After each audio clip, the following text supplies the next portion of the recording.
I promised you a report on the four-day alternative Olympics, or Utopiads. 10 secondi, via, fuori tutto! And this is it. 3, 2, 1, stop! Except that I haven't been able to film anything. You can film in the Utopiadi.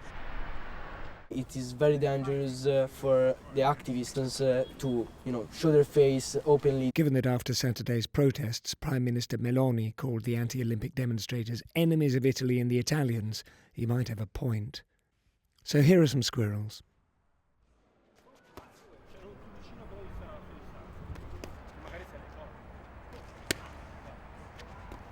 If you can just imagine people juggling, wrestling, boxing, bouldering, playing judo, rugby and football, eating, drinking, and having what looks like a pretty good time, I'll get Dario to explain.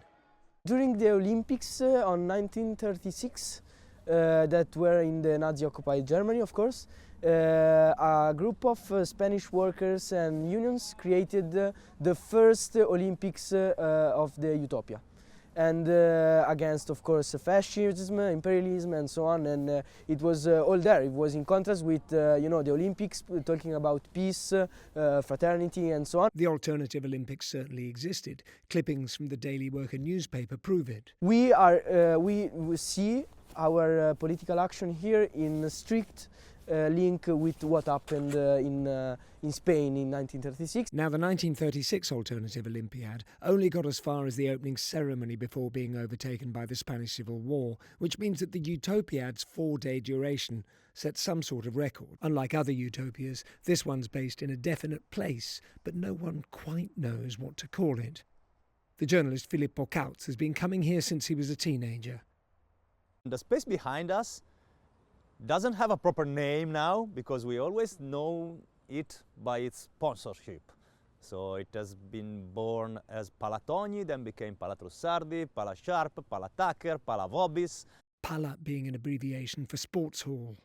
A lot of names, different sponsors, and it doesn't have a sponsor now because it's closed. Built as a temporary structure by a circus company in 1985, it was bought by the city council in the 90s. It has been the place for a basketball team, a volleyball team. They were both very good teams at that age in Italy, and a lot of concerts. I saw a lot of concerts in my life here, like Nirvana, Bad Religion, Radiohead, Neil Young. And then the place was closed, and it has been abandoned, used by homeless people.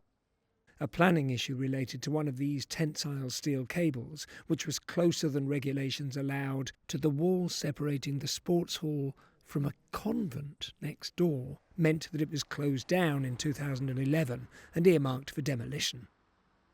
It might be a mess, but it's still here.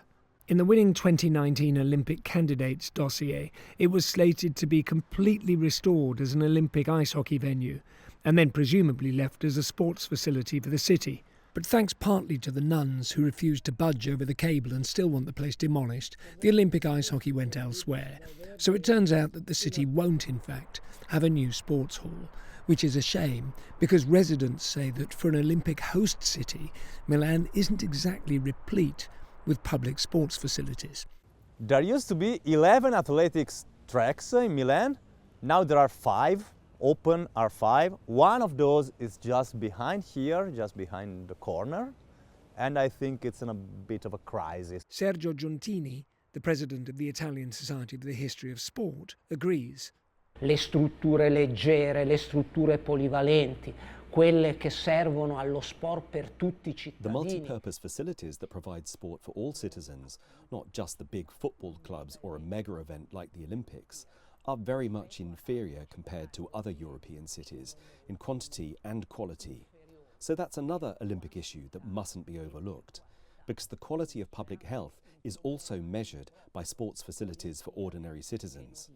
Per tutti, per le grandi masse di cittadini. Exercise matters, especially to sedentary city dwellers. Among its many benefits, it provides access to nature, including squirrels. One look at this place makes the problem clear. The organisers of the Utopiads take issue with this. To find them, type CIO 2026, CIO being the Italian acronym for the IOC, the International Olympic Committee, into a search engine, and you'll find the Committee for the Unsustainable Olympics, who argue that these Winter Games only accelerate the privatisation, financialisation and cementing over of the city's green spaces, and say that, in terms of new services and new public and accessible facilities, for example in the field of sports, the Games will leave no additions to what already exists. Not even one. The Olympics should give something to the city. They built a new arena over there in the south of Milan, and they're doing some ice skating and things like that in the exposition buildings in the deep west of Milan. Everything is temporary. So, do these Olympics give us some sport structure, some sport buildings, something for the sports of the people? No, nothing. That's one of the issues the protesters want to bring to everyone's attention, if only they could, without becoming enemies of Italy and their fellow Italians. I think that the real enemy of Italy are the people that make day by day our city unlivable, who underpays us, and I think here is the best in Italy. People who want to do it themselves for the good of everyone.